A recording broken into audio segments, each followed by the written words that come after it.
temperature has come up. I'm getting excited already. And whether it was going to affect the likes of Lorenzo's front tyre. We saw it in Phillip Island. Will we see it again here in Sepang? Here comes Rossi. Rossi up the inside of Marquez.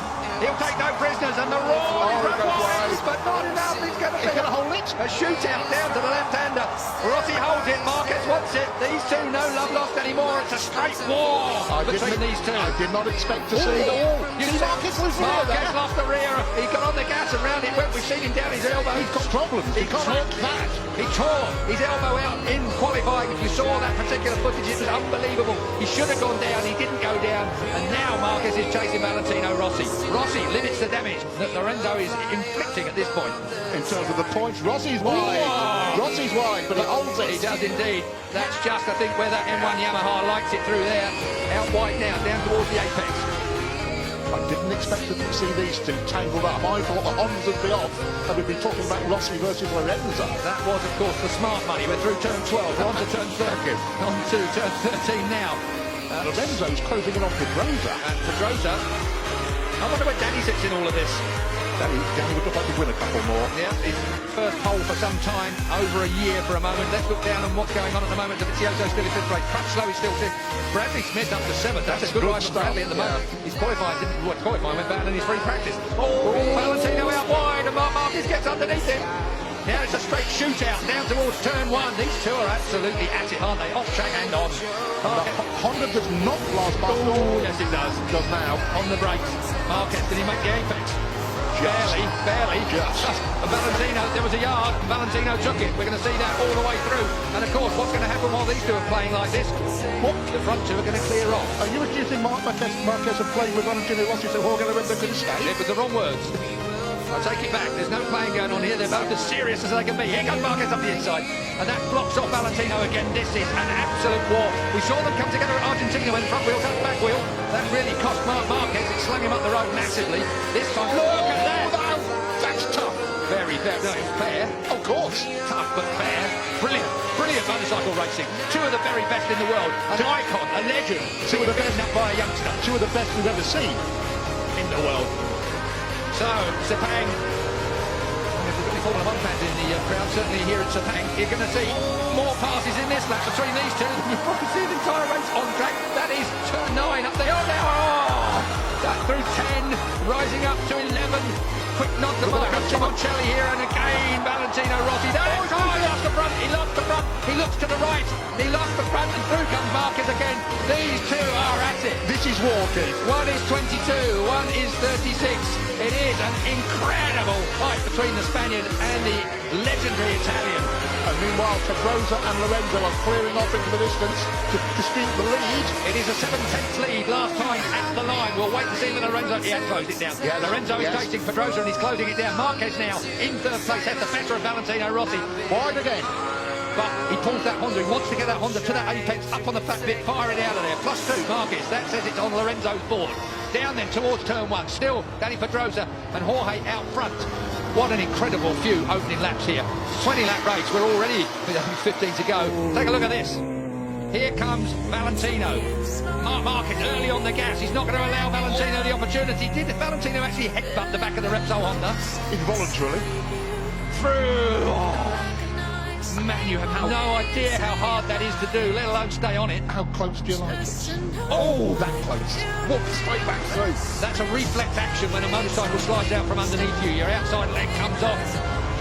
Incredible save there from Valentino Rossi. We saw an even bigger save from Marquez in qualifying. But we've seen Marc have a couple of serious bits of misbehaviour already in this. Look at this. I thought Valentino... We're going to see more yet. Julian, straight underneath and he moves Marquez off the line. Valentino Rossi. And again. Feet off the footrest, looks round. This is Barry Sheen versus Kenny Roberts, 1979, ladies and gentlemen, and everybody's shaking their heads. Out goes Valentino again. Marquez, this is personal. This is a real personal fight. Valentino thinks he's been interfered with deliberately there. That's what that gesture was about. This is proper racing, if you ask me, Julian. I agree with you. I don't think it's got anything to do other than the fact there's two top men, egos and performances fighting around this Sepang racetrack. And all the time, Valentino's lead in the championship is being whittled away by Jorge Lorenzo out front. Underneath, that two lines you can get through there quite neatly. It's when they touch, it's the problem. So, once again, Marquez in front of Valentino Rossi. the M1 and the Repsol 21-3V look so similar, Julian, around in different places on this track. Different motorcycles, different concepts, different strategies, but almost identical lap times. Meanwhile, Mr. Pedrosa... What's it? It was last time 6/10 at the last stop.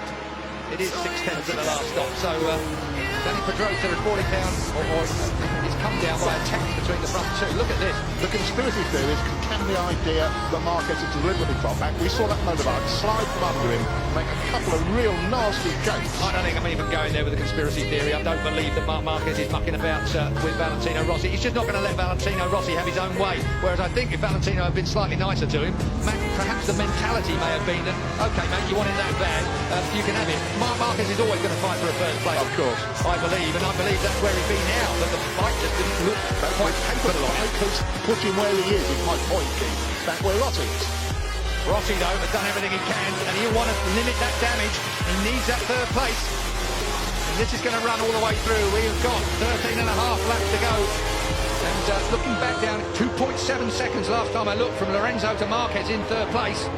And still 0.6 in the first two. Valentino. This will now tidy up a little bit as these two take stock of what's going on around them. Up out of turn 9, short shifting up into 10. Up through turn 10 they go. And as you look for 11, 65 mile an hour at turn 11, as a bit of curb comes Marquez's way and Valentino runs a little wide. Then that's turn 12. This is 140 odd mile an hour through there in third gear. It's a hell of a... Oh! And did Rossi stay on? He did as we're at turn 13. Back to second gear now for the 55 mile an hour. Rossi runs him out. Rossi ran him out. There is going to be a race direction investigation over there. There is going to be Mike Webber's race direction. And it's Valentino Rossi, the legend, going to get a penalty. He will get a penalty. I'm fairly sure of that. It almost looked like he looked up and nudged Marquez off the track. This is controversy that moves onto the track. We have had all the controversy off track and in the press conference. Now we have got real trouble coming away. Let's have a look at it.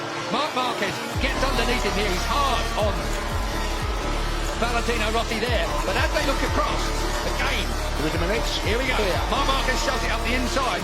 Valentino Rossi had to concede. It's fair from Marquez there. This is the point. Valentino looks at it and runs him out wide and then tangles up with him. I'm afraid, I'm very sorry, and I am a Valentino Rossi fan through and through, but that was not good riding. That was a personal swipe at the ex-world champion, the soon-to-be ex-world champion. And that is Marc Marquez coming down pit lane. Controversy here in Sepang. I can hear the stampede of Livio Super's feet heading for Mike Webb's office. He left before Marc Marquez hit the floor. Mike Webb, race director, he's had difficult decisions to make all the way through here. HRC will be putting in a... There is Livio Super, the man that's got this shaved head. He's not even following Marc into the seat. But I think everybody that saw that... Well, I want to see it again, but that really looked like Valentino Rossi to me.